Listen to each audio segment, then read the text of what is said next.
you, Mr. Speaker, for yielding the floor. My name is Gaza Jonathan Gbefini, and I represent people of Kefi Kokona Federal Constituency from Nasarawa State, and I happen to chair the Committee on Solid Minerals. Let me thank the mover of the motion for bringing up this motion at this time, especially at a time when in our nation we're beclouded by executive orders from state governors with regards to mining, thereby having some form of friction between the states and the federal government. One. Number two, Mr. Speaker, we must bring about the distinction between manager, administrator, and regulator. When we go back to the Act of 2007, let me read two sections.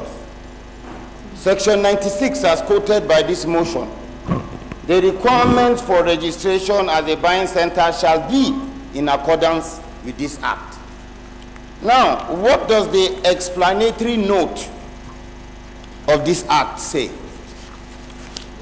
Explanatory memorandum, and it reads, this Act creates a distinct role for the private sector as operator and owner of mineral resources in accordance with the provisions of this Act, and a role for the government as the regulator of all matters relating to the recognizance, exploration, exploitation, beneficiation, which is processing,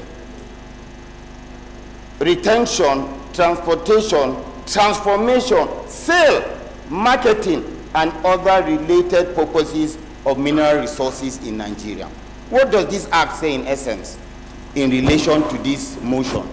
This motion wants the government to create a function which is supposed to be for the private sector, thereby relying on what the leader said.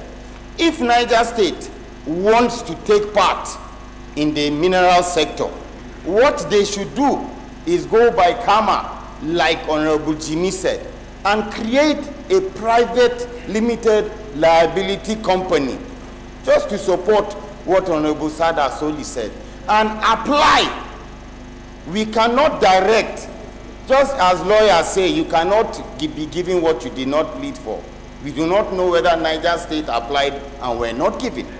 So they have to create a private sector vehicle which will be used to then apply based on the law.